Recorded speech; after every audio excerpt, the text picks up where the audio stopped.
den europæiske middelalder. Vi har arbejdet med perioderne den ældre middelalder, højmiddelalderen og senmiddelalderen. Så har vi også arbejdet med feudalismen og samfundspyramiden og opbygningen af den.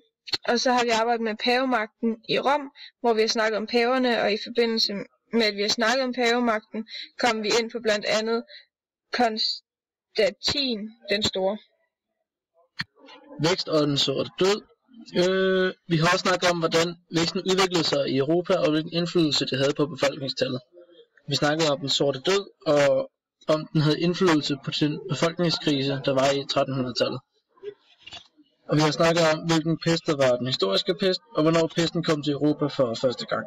Hvor mange der døde af pesten, og hvad følgerne efter pesten var, både økonomisk og socialt.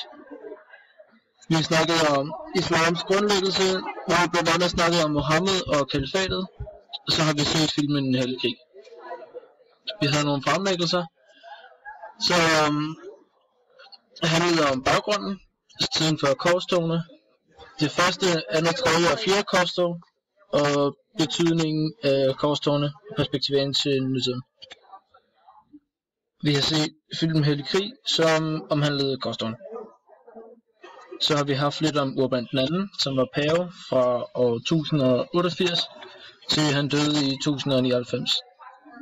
Han var den, der beordrede det første korstog, på baggrund af, at det skulle bringe pilgrimene, Jerusalem og Bethlehem tilbage på kristne hænder og styrke kirken. Anledningen var en anmodning om hjælp fra tyrkerne i Lilleasien.